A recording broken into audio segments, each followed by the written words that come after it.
Hello and welcome to the Climate Resilience Podcast, brought to you by JBA Consulting. I'm Phil.emonson, and in this podcast series, we unpick some of the complexities, the challenges and the opportunities on the topic of climate resilience with some inspirational thought leaders. Now, as many of you will know, at JBA we're working hard to bring clarity to the term resilience and to make our work more relatable across society. At JBA, we use science to explain things, to design assets and to calculate risks. And we rely on rational arguments and seek to point to scientific truths. But we know that facts and models and data alone don't always connect. And whilst our science speaks to reason, we understand that art can speak to feeling. Artists communicate through emotion, response, and feeling, helping to make those complex issues more relatable. So that's why we're working with artists, curious, innovative voices who, like us, search for truth. Their storytelling helps ripple our message outwards, creating new ways for people to see themselves in the climate conversation. We've worked now with a number of artists. It's a different approach, but we are different. As they say, you have to throw a stone to get the pool to ripple. And I'm delighted to say that my guest today is poet and children's author Sophie Kirtley, who's worked with us to create a poem, a piece that articulates our visions and ambitions. Sophie, welcome to the podcast. It's great to have you on. And perhaps you could start by introducing yourself. Thank you so much for having me, Phil. It's great to be part of it. So as you said, I am a children's author and a poet. I've always been a writer, and the kinds of things that I write about are very much the kinds of things that JBA is interested in too. The natural world, us as humans, and how we work together within the natural world. So my writing, I've written novels. I've got 3 children's books and soon to be 4, all published with Bloomsbury. The Wild Way Home is probably my most read one, which is my first, and it's about a child who goes into the Stone Age. So that involved quite a lot of thinking about how our world used to be versus how it is now. So all of the themes and issues in my writing very much resonate with the things that JBA are interested in, which is why I was so excited to do this poem. Yeah, well, it's been a really super and fascinating collaboration from us, and I think we've got lots to unpick. But I think I'd like to start first by playing an audio of the poem itself. It's called We Are Resilience. We Are Resilience, written and read by Sophie Kirtley. We are the trees on the wind-swept hill, branches bent back but standing still. This is our place. We are our weather. Lean into this storm, for we're stronger together. We are the salmon leaping upstream, flinging ourselves at impossible dreams. We adapt, we respond to the waves, to the waters. Tomorrow will always be calling us onwards. We are the swifts, and we'll find our way, through sun and rain, through night and day. We'll fly as a flock, relentless returning, determined and restless and endlessly learning. We are the villages high on the cliffs, bracing ourselves for 1,000 what-ifs. Together we'll stand, resourceful and brave, and we'll learn to absorb the force of these waves. We are the shops at the foot of the hill. We face the full river's overspill, but we'll not be defeated, although we are scared. We'll ready ourselves, and we'll be prepared.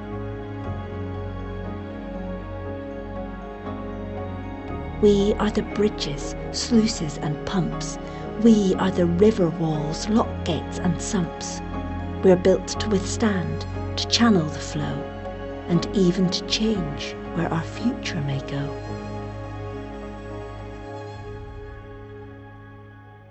We are the flood, and we are the drought. We're made of hope, and we're made of doubt.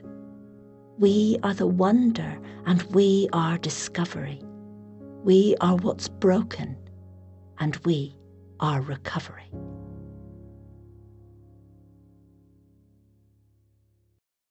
That's beautiful. That's absolutely super. And thank you, Sophie, for creating such a lovely piece for us. There's so much now to discuss and unpick. But I think the place I'd like to start then, Sophie, is with the process, because you're not from the climate resilience world, a consultancy. You didn't really know a lot about JBA, I would imagine, before this collaboration, this partnership started. So how did you go from knowing really very little about our approach to climate resilience to creating the poem?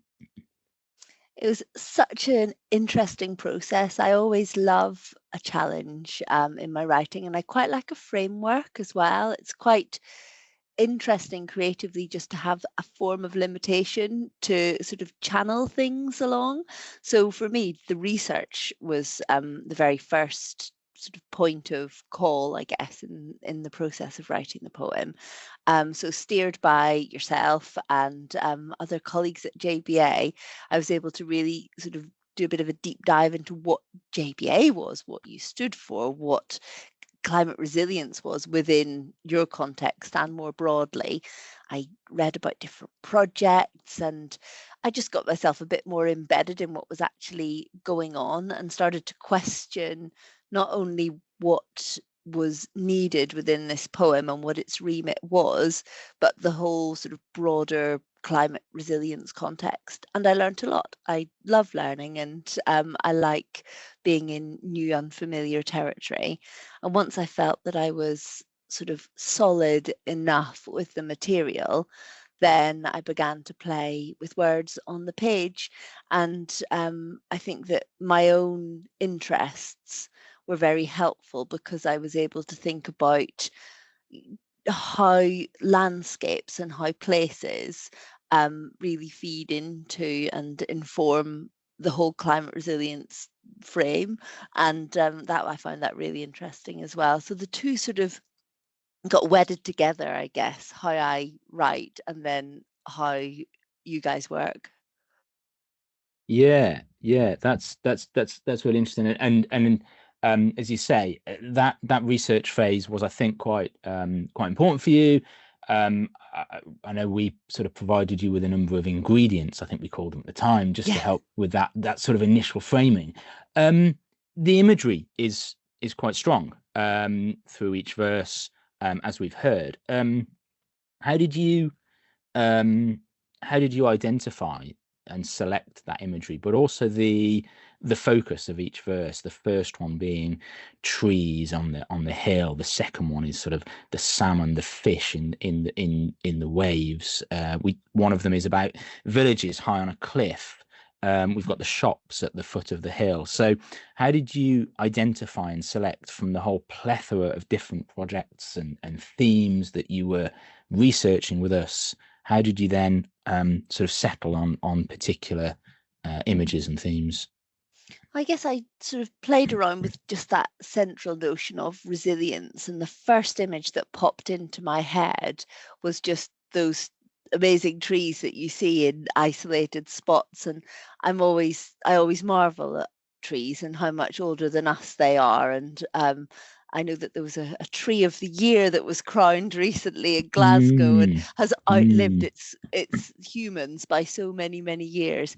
And so for me, the tree as a symbol of resilience just immediately sprung to mind, and particularly those ones that are all sort of leaning because they've been blown that way. I'm leaning myself as I'm speaking, as they've been blown that way for so long.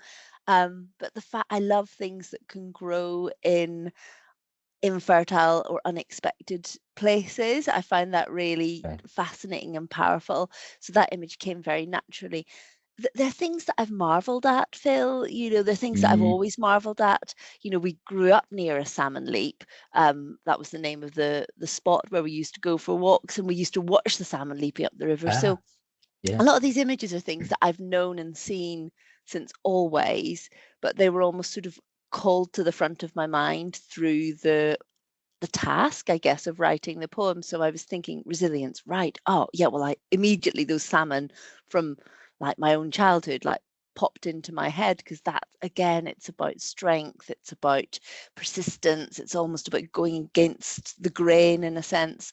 So all of the different images came from my own mind, but at the same time I was quite sort of concretely seeking images that allied themselves with the principles of JBA and with the themes that you, through your own processes within JBA, have come up with to kind of guide your own work. So I took those and then sort of stepped forward with them to guide mine, I guess.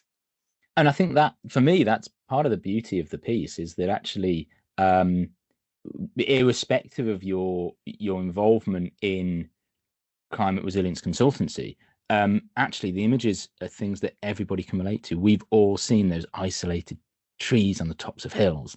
We can all picture swifts in the summer breeze. We can all picture villages and houses on the top of cliffs, vulnerable to the elements. Talk to me about the title, Sophie. We Are Resilience. How did you settle on that?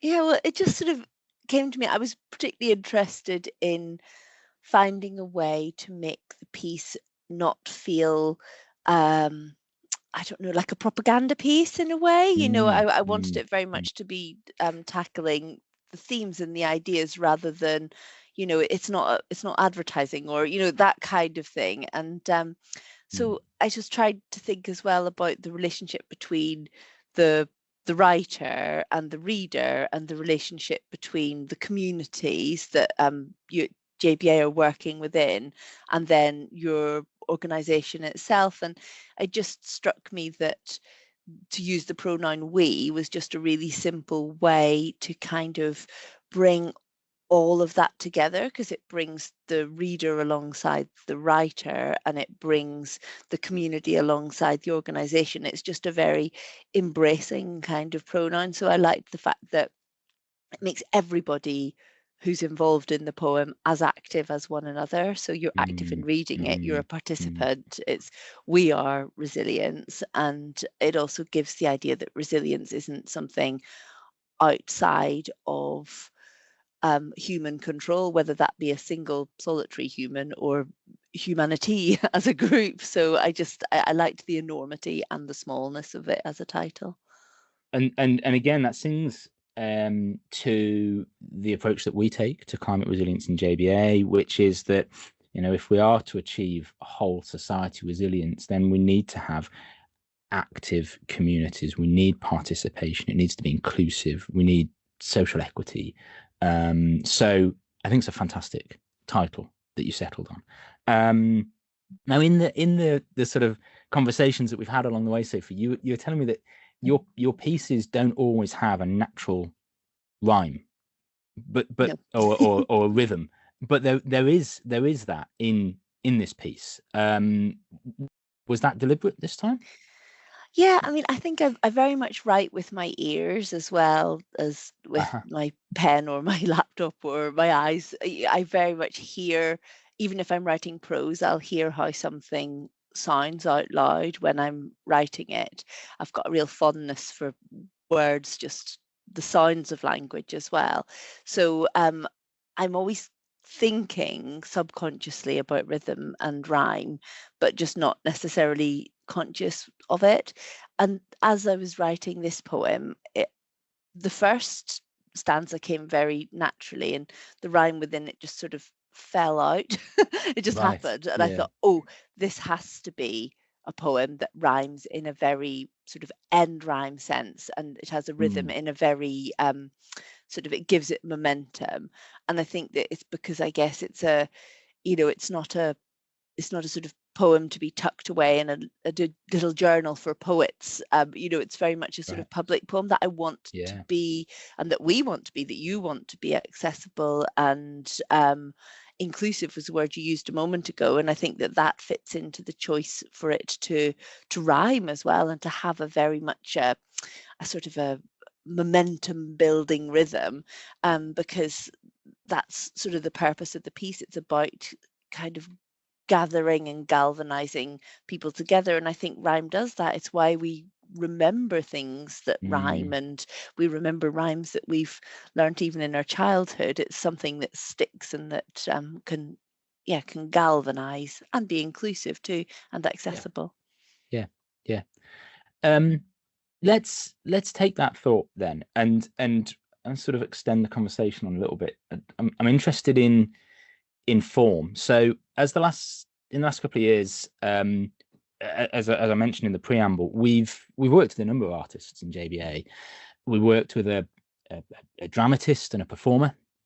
We commissioned a documentary photographer, and also worked with an illustrator, an artist as well. So in terms of poetry and written form then, what is it in particular about that medium that's helpful, Sophie, when it comes to climate communication, do you think?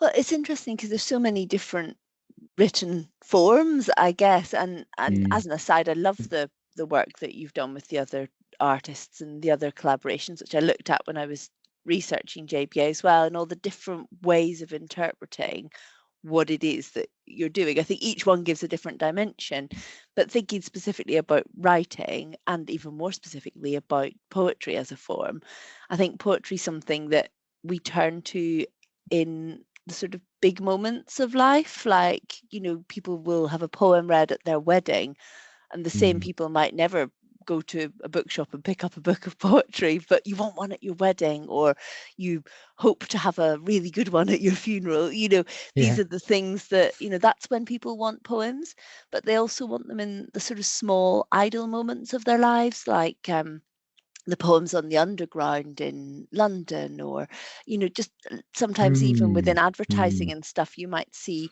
a poem being used, or perhaps even in songs. There's not a great difference between song lyrics and lyrical poetry. So I think with the written word, it's got a position already within our hearts and minds. We know that we need words and stories and poems. They're so sort of intrinsic and embedded anyway. And so I just think it's a great way with a poem, or with any form of writing, the message is perhaps more clear than with some other pieces that might require more interpretation. I'm saying that hesitantly because I don't even know if I believe what I just said. But I think maybe the meaning of the written word is perhaps more obvious or less open to interpretation than some other art forms. But at the same time, I still think there's so much space within that for it to be taken in lots of different ways, and to be taken upon by different readers in different ways as well. So I just it's my form, so I love it.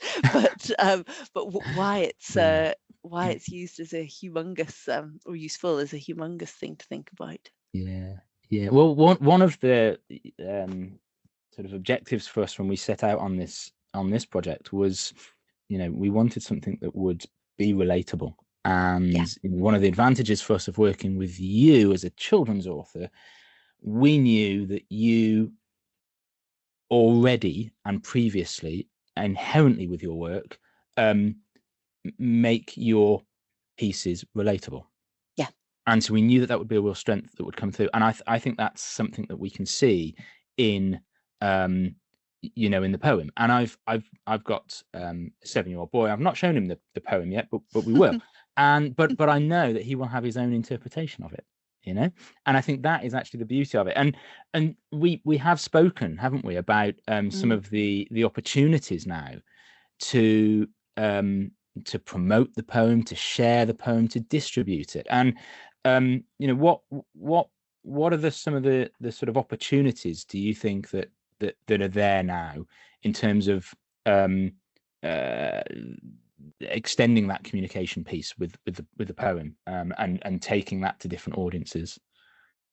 Well, it's interesting, just going back to what you said about writing for children, because that will always be what I do, and because I think children are the most important, and also the most insightful and just sensitive readers in Yeah, terms of what yeah. the way they deal with material and the way they do with texts. And that almost links through to your second part of what you were saying and your question about sort of what next, because Mm, I feel like, I would hope that the poem will have a chance to speak to other people. And as a writer, once something is written and, in inverted commas, finished, because it's hard to know when anything is ever finished, but it's at that point where it no longer feels like it's mine. It no longer belongs to the writer. At that point, it belongs to the reader. And I think that um, that the reader then has a chance to engage with the material in their own way. If I'm writing, it's coming from inside my imagination, from me, my mind, my heart, my memory, whatever. And through the writing process, it's then delivered into something which is on the page or on the screen or in audio.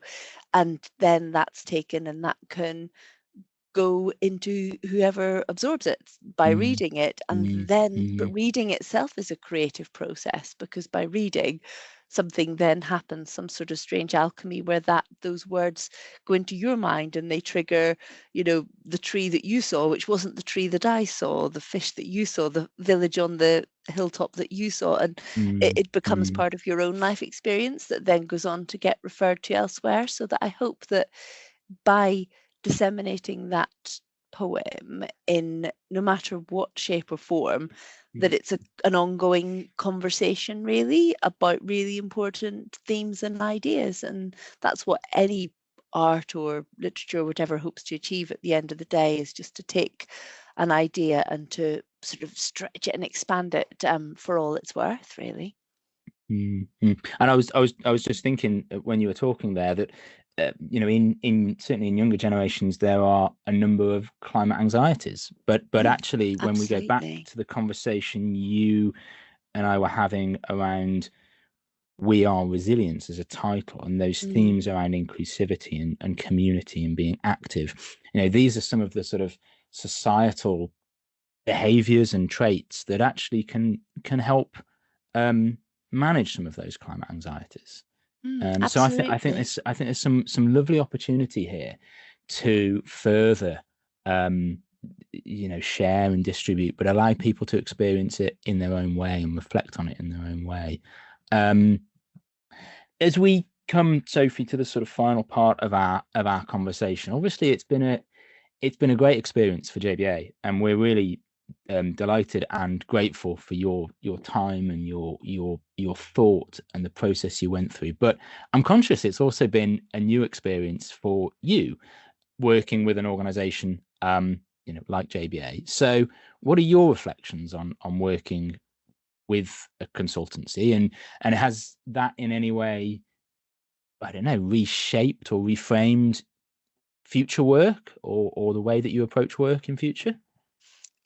That's really interesting. I've really enjoyed the process of working on this project, really enjoyed writing the poem. I've enjoyed it on many levels, one being the new and investigating something that I don't yet know. Most of my writing has at least got a grain or a seed of it begins in the real world in some way or other. So it's been wonderful being able to explore climate resilience and the work Mm, that you do. mm, Um, Working within an organization with a specific commission again is an exciting thing, because you're trying to make what you do fit with what somebody else wants in a way. But there's never been a point where I've, like JBA's, been at all prescriptive and where you've said, right, Sophie, we want it to be this, this, this, go spin your words. Not at all. It's been a really very liberating process, which I've really, really loved. And I'm very proud of the outcome, actually. I'm mm, really proud of the poem, and I'm also very much trusted JBA to do really interesting things with it. I think you've got a great way of looking at bringing together science and art. And the thing, as you were talking a moment ago, I was suddenly, I began to think, gosh, I think the thing that there is in common with writing for children, and which in turn brings almost a childlike perspective to the world, with that versus the the sort of the problematic thoughts around climate change, and then moving on to climate resilience, the one word that I sort of can picture overarching the whole thing is hope. And I think hope is embedded in all children's literature. Hope's embedded in childhood and in children. And I think that hope's embedded in climate resilience and the work that you do as well. And I hope that it's embedded within the poem as well, sort of powerful, determined hope. Hope. What a lovely way to finish this conversation on. Sophie, again, thank you for working with us. I've really enjoyed it. We've really enjoyed it, and it sounds like it's been a good process for you as well. I think the output is wonderful, and we're really delighted with it. So thank you again, and thanks for your time this morning in coming on the podcast as well. It's been a great conversation. But we have reached the end of our time today. So if you have enjoyed listening, then please hit the subscribe button so that you're ready for our next episode in a month's time. Till then, thanks for joining us. I'm Phil Emonson, and you've been listening to the Climate Resilience Podcast, brought to you by JBA